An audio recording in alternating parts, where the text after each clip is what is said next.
Instituto Português de Estudos Contemporâneos. Muito obrigado por vir aqui, Sr. Padre Fernando de Castelo Branco Bastos, sempre connosco, em perigos e guerras, esforçado. Um agradecimento a todos que estão aqui presentes por terem vindo e um agradecimento muito especial aos que começaram esta cruzada. Se não tivesse havido alguém a abrir o caminho antes de nós, hoje não estaríamos aqui. Então, algumas dessas pessoas que abriram o caminho, temos a honra de as ter hoje aqui para este colóquio. Sr. Padre, se quiser começar com uma oração. Posso? Em nome do Padre, do Filho e do Espírito Santo. Amém. Veni Sancti Spiritus, repletorum corde fidelium et in eis ignem tui amoris accende. Emite Spiritu tuum et creabuntur, actiones nostras quaes nos Domine aspirando preveni, et adiuvando prosequere ut cuncte da nostra oratio et operatio, et sempre incipiat et per te scepta finiatur per Christum Domini nostrum. Amen. Sancte Tome, Sancte Michael Arcangelo, defende nos in prelio. Santa Maria, succurre miseris in prelio. Ave Maria, gratia plena, Dominus tecum, benedicta tu in mulieribus et benedictus fructus ventris tui, Iesus. Santa Maria, Mater Dei, ora pro nobis peccatoribus, nunc et hora mortis nostre. Amen. Regina Caeli, ora pro nobis. Padre, del Filho e do Espírito Santo. Agradeço naturalmente estas palavras simpáticas e faço meus votos, expresso aqui com o nosso queridíssimo Fernando Almeida, e rezo por esta casa, pelo seu apostolado, pelo serviço ordenado social de Nosso Senhor. Damos graças a Deus, pedimos a proteção da Sua Mãe Santíssima, implorando-lhes de nos alcançar a graça de que também estes trabalhos possam crescer à glória de Deus, e por isso tentarei então deixar algumas notas. Diz São Tomás de Aquino, no De Divinis Dominibus 12.1, falando sobre o nome de Senhor referido a Deus, Dominus. Domínio não significa apenas um excesso em relação aos que são piores, mas ainda a perfeita e completa posse tanto das belezas como dos bens, porque não se requer tão somente que o que tem o domínio abunde em bens, mas requer-se outro sim, para que possa ser objeto de reverência, que esses bens sejam manifestos, o que pertence à noção de beleza. E temos então aqui a beleza enquanto claritas, uma das suas propriedades, o esplendor, o brilho que irradia da bondade como verdade. Passando para as propriedades da beleza colhidas em âmbito litúrgico, seja uma passagem de Edgar de Bruyne, da sua estética na Idade Média, volume 2, mostrando como os rituais litúrgicos permitiam observar aquele como que caráter imediato da emergência da beleza ao serviço do louvor de Deus, visão tão cara aos vitorinos do século XII. Dizia, aqui se reúnem todas as qualidades formais da beleza vitorina, o perfume do incenso, a melodia dos cânticos, a excitação do ouro, as luzes, as cores das evoluções ordenadas, os gestos e movimentos expressivos, vastas disposições e composições, belezas variadas, carregadas de harmonias imediatas e de significados mais profundos. E vemos então acrescentadas, além do claritas, as outras duas propriedades das três indicadas por São Tomás. A integritas, distinguida pelo Santo Doutor, que assim junta às duas propriedades já clássicas, a inteireza dos elementos de um ser segundo a sua forma, ou perfectio, e por fim, a sugestão da ordem, consonância ou propórcio, as outras duas propriedades ou condições da beleza. Dizia o padre Garrigou Lagrange, a propósito da beleza suprema da união hipostática, que a beleza é o esplendor da unidade na variedade. Portanto, a definição também de Santo Tomás, no comentário às sentenças, pulcritudo consistet in duobus scilicet, in splendor et partium proportione. Colhemos daqui a vantagem de a liturgia ser recebida da tradição, tal qual foi transmitida e segundo rubricas, rituais estabelecidas na tradição da Igreja, e não produzida ex machina segundo gostos pessoais. Assim se garante mais fielmente a bondade e verdade da mesma, e por conseguinte a sua beleza objetiva. Daqui que, enquanto expressão terrena da virtude da religião, o minimalismo litúrgico, junto com a alteração inorgânica e abrupta, não possam cumprir uma missão de beleza pela falta de ordem ou proporção segundo a linguagem de que somos capazes e que é sempre complexa, no exercício de uma significação que à liturgia compete. Não é a diminuição de rituais ou gestos ou símbolos que gera a unidade, antes a rácio que empresta a boa ordenação aos múltiplos componentes que a tradição agregou com assistência divina nos vários rituais, além de que a multiplicação assim transmitida multiplica as ocasiões de graças. Deus é simples, o homem é complexo, e a linguagem que se lhe adequa para chegar a bom fim partilha dessa mesma complexidade, tornada elegante e harmoniosa, não apenas profusa, pela linguagem simbólica. Todavia, para sabermos que uma liturgia é bela, enquanto certas propostas litúrgicas seguramente o não são, importa tratar de decifrar o que seja a beleza e o que seja a liturgia, o culto ritual, em especial o culto do santo sacrifício da missa. O mesmo sucede quando se trata de qualificar a beleza da arte. Na liturgia, naquela tradicional, organicamente transmitida com a segurança simbólica e doutrinal do dever de religião bem cumprido, no render o culto de adoração devido a Deus, segundo o primeiro mandamento da sua lei, vê-se exalar uma unção no ritual que dispõe à santidade e a reflete, remetendo para o universo sobrenatural, simbólica e alegoricamente, numa experiência de oferecimento e apreensão de beleza, segundo aquelas três propriedades, enquanto se mantém a estrita fidelidade ao dogma católico, de que o latim, já língua litúrgica no século III, definitivamente no século IV, é peça-chave como é para emprestar a beleza católica aos rituais e expressões, enquanto língua do sagrado, dos mistérios e da tradicional e rigorosa transmissão das verdades da fé e da teologia.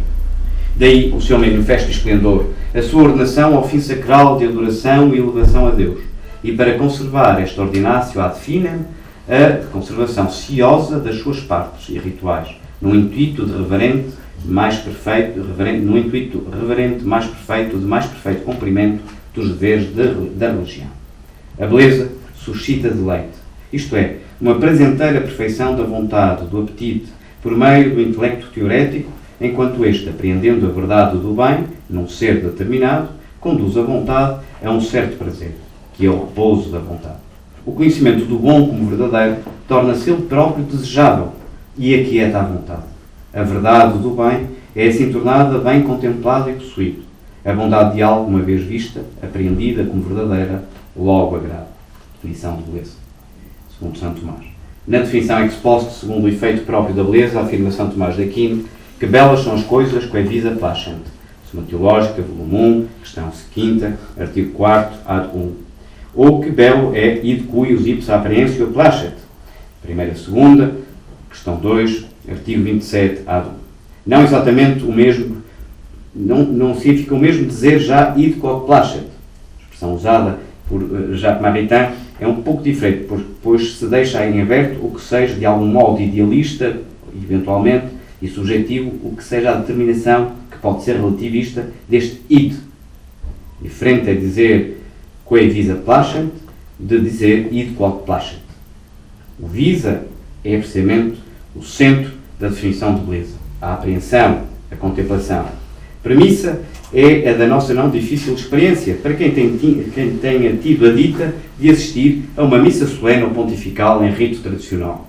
O sentido profundo e imediato de admiração, maravilha e contemplação, a elevada e elevante sensação de agrado diante da elegância do ritual e do seu pleno sentido sagrado e simbólico, e a fidelidade doutrinal dos sinais e textos, como que um organismo perfeito, expressão já usada por Eco, inteiro nas partes, com boa ordenação das mesmas e para o fim que compete, e enfim a luminosidade que cativa o intelecto e o sacia. A admiração e a maravilha perante algo que visto atrai, ainda antes de explicado. Os sentidos todos envolvidos numa atitude maravilhada e atraídos pela manifestação de verdade encerrada na liturgia mediante os seus sinais e símbolos. Esse é o indício da beleza para um olhar inocente e não ideológico ou preconceituoso. E se o olhar se turvou pelo pecado, há que restaurar a sua inocência primigénia pela confissão e pela regular vida espiritual de frequência dos sacramentos e de oração. O combate espiritual próprio de quem quer pelejar contra a revolução travada pelo mundo, contra a criação e o reinado de Deus e de Cristo Rei e Senhor. Este o tema do stupor, ou maravilha causada pelo verbo, tão caro a Hugo e Ricardo de São Vito. Um outro indício da beleza na liturgia é precisamente esse que contrapõe o explicado ao simplesmente visto, tanto quanto nos é possível in via nesta terra. Isto é, a liturgia é uma linguagem de culto finito a Deus que é infinito. Logo, é analógica, simbólica e alegórica. O nosso modo terreno de conhecer é de si discursivo. Já o modo de conhecer próprio do céu é intuitivo e imediato pelo socorro do Lumen Gloria, que é a consumação da graça divina que nos fortalece as potências da alma. Logo, o discursivo é próprio da terra, como a visão e contemplação imediata das coisas o é do céu. Por onde, mais uma liturgia precisa de explicação ou é explicativa e verbosa, ao invés de agir sobre as potências da alma, provocando uma aproximação da visão imediata que atrai, menos ela será indicativa das realidades celestes, em si envoltas no mistério. Isto é, sendo a via litúrgica uma via simbólica, sacramentos e sacramentais são eles mesmos sinais de algo não visto, mas visto através deles, então ela haverá de envolvendo os sentidos e a mente, arrebatar grave e suavemente a alma para outra dimensão. Não através de uma explicação ou didascália discursiva, isso fica para as aulas de liturgia. Ela há de mostrar uma aproximação da linguagem e dos cenários celestiais. Para o conseguir, deve ser como que um organismo íntegro, onde há uma harmonia dos vários sinais e linguagens, dos textos, elementos de arte visual circunstantes, gestos e elegantes movimentos, música, odores, expressões de avamento e outros rituais, num todo harmónico, proporcionado e ordenado, revelador de graciosidade e gravitas, em que os agentes como indivíduos desaparecem para sobressair a obra ritual da Igreja e a sua hierarquia no seu ofício público. Tudo ordeiramente concatenado e adequado à realização do fim do ritual, dar glória a Deus no grau mais perfeito possível, manifestando o seu resplendor num ritual em unidade com a Igreja de todos os lugares e tempos, o mais possível, para exprimir em grau máximo a fidelidade e adequação às verdades da religião, a devida ordem das partes. Aí, todos os elementos terrenos apontam simbolicamente para outra dimensão, o sagrado, o sobrenatural, o intemporal do céu, a redenção sacrificial e, ulteriormente, o céu obtido por meio dela e pela graça. Tudo vertendo numa harmoniosa catequese íntegra e doseada dos sentidos e dos espíritos, elevando-os, dispondo-os para o céu e para a graça, para daquele é nesta terra penhor. Para o céu e para a graça, que daquele é nesta terra penhor. Tudo com unção elevante e com odor e suavitatis, marca do pulcro. Ao invés, se tudo à volta e nos gestos é feio, sem ordem, sem condizer com uma precisa ratio ordenante, deselegante, se tudo é ambíguo no sentido que faz passar, poderá repugnar aos sentidos e ao intelecto, não traz luz nem apazigua o apetite sensível, mas pode até conduzir no sentido do erro ou da heresia, e enfim da repelência. Perante isto, e com a diminuição dos gestos, dos movimentos, dos objetos de arte, do descamisar e o aviltamento dos paramentos e a redução dos rituais, como quem aposta em suprimir a obra da civilização e quem aposta no abatimento da linguagem, diminuindo-se assim as ocasiões de graças, portanto os motivos, e a carga simbólica capaz de atrair pela beleza e graciosidade e de remeter para uma dimensão do céu, confirma-se então, em vez disso, o homem no centro e não Deus, e o mundo, que toma o lugar deixado vazio e fica-se reduzido a elementos de grande estreiteza e terrenos, a cara do sacerdote, dos circunstantes, a relação terrena com os vizinhos de banco, o ativismo, etc. Sim, há a oração pessoal, é certo, mas como o nome diz, isso não é a liturgia pública da Igreja, cumprindo o dever grave de prestação de culto público. Confirmação do mundo, então, mas também da carne, no ativismo e apetites terrenos que se infiltram, e do demónio, se se infiltra o erro ou a ambiguidade ou o abandono da tradição, nas mensagens ambíguas, ora dos textos, sob reptício abandono ou esvanecimento de certos termos e conceitos, para sobretudo insistir noutros, conclamada técnica modernista de inserção da heresia nas mentes, linguagem, estados de espírito, hábitos e tendências. Ora então, a diminuição também dos restos e rituais, tornados planos e pouco expressivos. Perde-se a oportunidade de levar as almas por uma multiplicação convenientemente íntegra e ordenada de rituais graciosos e elegantes, com fôlego de quem quer evitar o cinza mundano, de quem quer fugir do profano, para se deixar atrair pelo sacro e louvar a Deus em culto de adoração, imitando o gesto dos anjos. As coisas belas, diz Santo Tomás, são quae visa placem, vistas agradam. Logo, na liturgia bela, participação significa união interior e contemplação. Quanto mais atividades exteriores estão a cargo dos fiéis, maior a distração da contemplação, menos o espaço da alma e dos sentidos para contemplar. Logo, no fundo, menos participação. Daí que a recitação dos terços seja muito aconselhável, porque dispõe os espíritos, não é?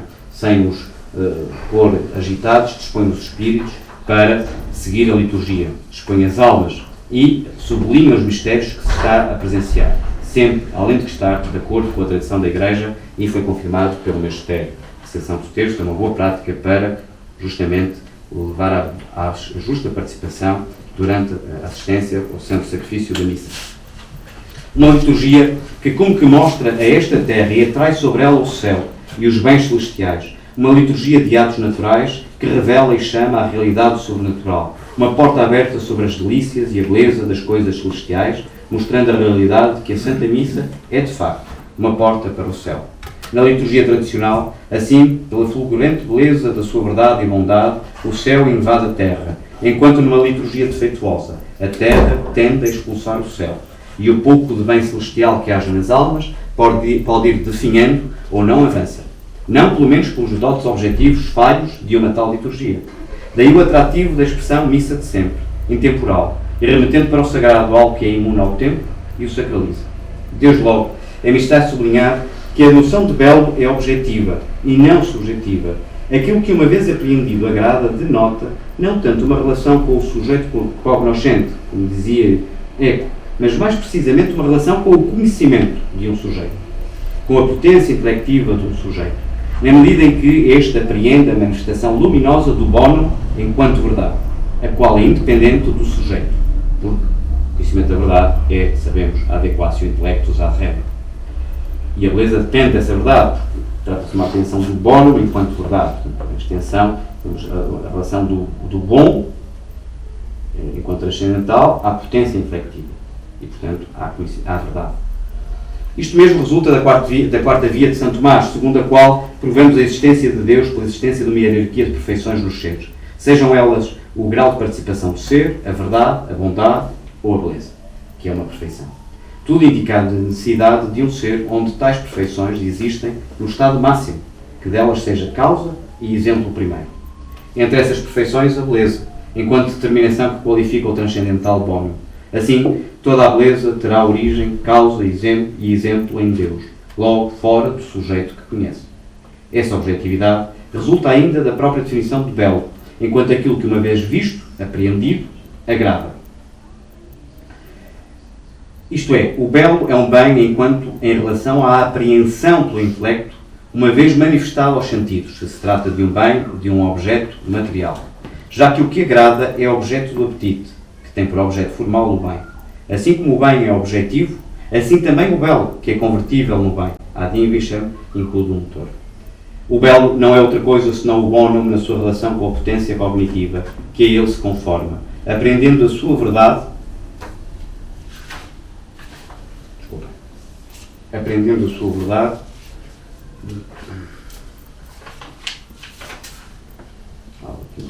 no reino da Dinamarca, sob a particular razão de bem. Digamos que a verdade objetiva da bondade de algo irradia, e essa luz é colhida pelo intelecto, movendo o apetite a deleitar-se. Os transcendentais são determinações conceituais de todo o ser, e por isso com ele se identificam. Assim todo o ser é uno, verdadeiro, bom. Ao passo que o belo é diretamente uma determinação conceitual do bem, isto é, identifica-se com o bem, mas acrescenta-lhe um aspecto conceitual. Dele se distingue apenas conceitualmente. Não temos tempo aqui para entrar na discussão sobre se São Tomás entendeu o belo como outro transcendental ou não, ao lado dos 6 enunciados no De Veritatem, questão 1, artigo 1, entre os quais o unum, o verum e o bonum.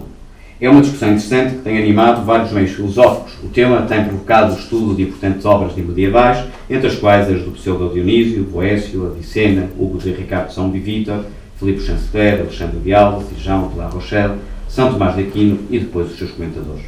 Entre todos constroem um luminoso aprofundamento filosófico em relação à antiguidade grega e uma continuação cujas teses podemos encontrar em autores como Platão, Banquete, Fedro, Filebo, Aristóteles e Plotino. Para o tratamento do tema da beleza, da obra do Dr. Angélico, há várias obras, desde comentar as sentenças, De Veritatis, De Divinis Nobinibus, Suma Teologia, depois há uma obra mais monográfica, mas que são as notas das aulas de São Tomás, de Epicuro e Bono, e em vários pontos identifica as propriedades da beleza, né? Claritas, Proportio e Integritas. Belo é que se chama também o honesto. Deslizaremos então sobre este assunto da transcendentalidade da beleza enquanto conceito que acrescentasse uma noção, uma ratio conceitual ao ser, sobre se é ou não outro transcendental, ou apenas um quase transcendental, ou um transcendental mediado por qualificar conceitualmente, imediatamente, outro transcendental, o bom, o bonum, ligando à potência cognitiva. Ou enquanto apreendido pelo... Basta agora considerar... Ou então por se ligar ao verum também. Basta agora considerar que o belo assenta o seu conceito sobre o bem enquanto apreendido pelo intelecto teorético, o que também basta para garantir a sua objetividade. Diga-se ainda assim que a intromissão de uma pretensa terceira faculdade é a operação espiritual da alma, sustentada por alguns, para justificar o caráter de transcendental do pulcro, não só não tem bases antropológicas, como pode gerar e favorecer uma tendencial maior autonomização do belo em face do bem objetivo, fomentando as condições ambientais e culturais de uma subjetivação relativista da beleza, semeando nela o vírus nominalista e desligando-a, enfim, de Deus e do sacro. Tal proposta apartaria o pulcrum do verum e, logo, do bem objetivo, ao ser relacionado o belo já não com o intelecto, mas antes com outro tipo de potência ou operação, como que uma intuição, que se acabou tornando uma nominalista fabricação da noção de belo à la carte. Ora, a alma não compreende outra potência espiritual além do intelecto e do apetite. Nem o conhecimento humano conhece este tipo de intuição enquanto tertium genus. Algo que se assemelha a isso, conhece, uma espécie até de connaturalitas, conhecimento que as mães têm dos filhos, por exemplo, mas sempre uma apreensão segundo o modo de funcionamento do intelecto. Não há terceira operação. Sabemos... Desculpa.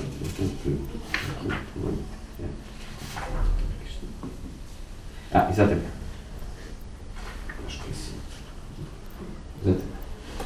Uma operação intelectiva, portanto, tendo necessariamente por objeto a verdade aprendida como... Estou um pouco perdido, mas eu chego lá. Não desesperem, por favor. Chego lá e chego rápido.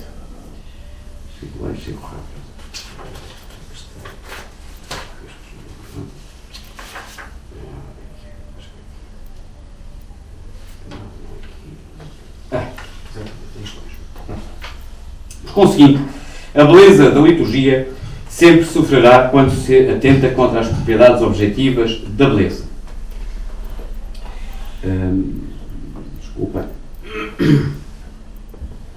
Sempre quanto às propriedades objetivas da beleza, integritas, inteireza das partes, consonância, ordem ou proporção, harmonia das partes e ratio em ordem ao fim a que se destina, implicando estreita fidelidade à verdade objetiva e às verdades de fé. E, por fim, irradiará então uma claritas, a radiante luminosidade da verdade que prende.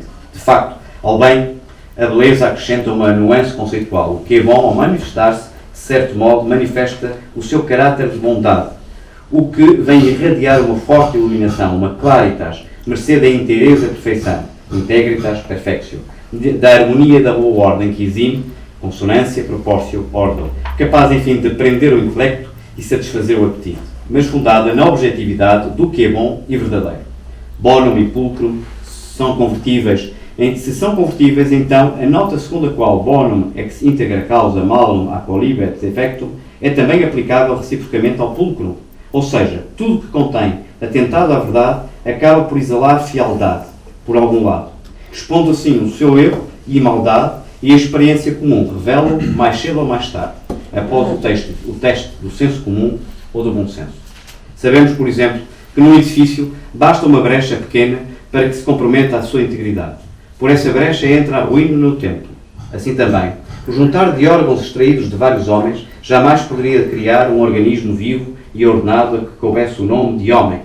Até as novelas de ficção o mostram, por hipótese de ficção, as peças estariam lá, os órgãos, talvez até as operações, mas o organismo bem ordenado ao seu fim, não. A beleza é dote de um organismo perfeito, onde a verdade da sua bondade, inteireza e boa ordenação irradia, como já se disse. Ora, essa boa ordem, ou ratio, é a harmonia das partes, e de todas as partes, para então ser também a boa ordenação ao fim a que se destina o todo. Assim também no culto e nos rituais. Vê-se, pois, com uma menor carga simbólica pela supressão ou apocamento dos rituais, menos integritas, ou operado por correntes minimalistas ou que degradam a manifestação exterior do sagrado, menos claritas, ou por revoluções litúrgicas que contrariam a segurança e sentido objetivo de fidelidade obtidos mediante transmissão na tradição das verdades, pondo em risco a fidelidade do conteúdo e mensagem do rito, tudo perturbando, portanto, a boa ordenação e proporção das partes do mesmo, levam ulteriormente ao não cumprimento ou ao mais imperfeito cumprimento da ordenação do ritual ao seu fim, isto é, dar glória a Deus, multiplicar as ocasiões de graças e dispor as almas para a graça, acabando por desfigurar ou privar o ritual na sua sacra unção. Termino já. Não por acaso, grande parte das revoluções litúrgicas presentes, de facto ou de iure, a miúdo pouco importa, porque têm igual raiz tendencial, intencional e programática, e o que é de iure, isto é, as revoluções escritas nas normas litúrgicas, vai frequentemente implícito, como a prática o demonstra, e a sua confirmação ou não oposição ratificam, desde a noção desviada da necessidade de participação dos fiéis, com confusão entre os estados hierarquizados da Igreja, até ao afastamento do latim e a supressão dos rituais, a diminuição dos gestos de reverência e adoração que tem uma carga antipanteísta, o descentramento litúrgico afastando da glória de Deus, as mudanças arquitetónicas no espaço sagrado, o abrandamento ou supressão das expressões e noções que o mundo abomina, como o temor a Deus, a reparação, a expiação, a penitência, a mortificação, o combate espiritual contra o mundo, a carne e o demónio, inimigos do homem, e assim o desprezo ou desapego da carne e do mundo e a exaltação do sobrenatural e das realidades celestiais, enquanto definitivas e primeiras. A distinção da única religião verdadeira e a exaltação da Igreja Católica, fora da qual não há salvação. O reinado social de Nosso Senhor Cristo Rei, até se chegar ao sacrilégio de mostras de comunicação sacris, esbatendo distinção entre a religião católica e as falsas religiões, ou ramos protestantes ou cismáticos, portanto, seitas. Não por acaso foram isto sistematicamente condenados, tudo isto foi sistematicamente, por princípio, continuamente e sistematicamente condenado, seja um dos exemplos mais recentes a condenação do herético Sínodo de Pistoia de 1786, 3 anos antes da Revolução Francesa, condenado de imediato, em particular em 1794, pela bula Auctorem Fidei de Pio VI, Papa Basque. Até o advento do diabólico modernismo, quando começaram desgraçadamente a ter forte de cidade todas essas marcas, agora acolhidas, mas sempre consideradas sinal de desvio doutrinal ou heresia, sintomas de protestantização e mundanização, de diluição da santa religião, numa palavra, de profanação, enquanto diluição do sagrado no profano, lex orandi, expressando, firmando e bem ensimismada com a lex credendi para a glória de Deus e bem das almas. O sucumbir civilizacional não é senão uma consequência da falta da boa ordem das prioridades em que o sagrado não se distingue e eleva, à mercê de uma tonta ideia de que o profano é no fundo igual ao sagrado. Assento no imanentismo esta ideia, assento no imanentismo destruidor que invadiu e corrói de dentro a Igreja, com mil disfarces. Um deles é uma desvirtuada ideia da centralidade da pessoa humana, portanto, um deles é uma desvirtuada ideia da centralidade da pessoa humana e da sua absoluta e irredutível bondade, ideia que depois passa para uma nova consideração do mundo como isento de real mácula, qual habitat definitivo do homem, sem considerar devidamente nem a transcendência de Deus, nem a realidade do pecado original. Sob esta luz e sob a pressão da dialética moderna, o mundo e o profano erguem-se como se fossem os grandes injustiçados. E eis que num ímpeto de rebeldia, quase adolescente, que mais não esconde que o apego ao mundo, à carne e afinal ao demónio, se lhes abrem os portões da cidadela da civilização e as portas do templo sagrado, para que deles tomem posse, tudo contaminando, qual horda de barbárie. Vingança última do voluntarismo e do nominalismo que esperavam emboscados, vastíssimo detrimento para a glória de Deus, tremendo das almas, triste desolação, miserere nobis. Deus nos abençoe. Regina Celli, ora para nós. Obrigado, seja a hora.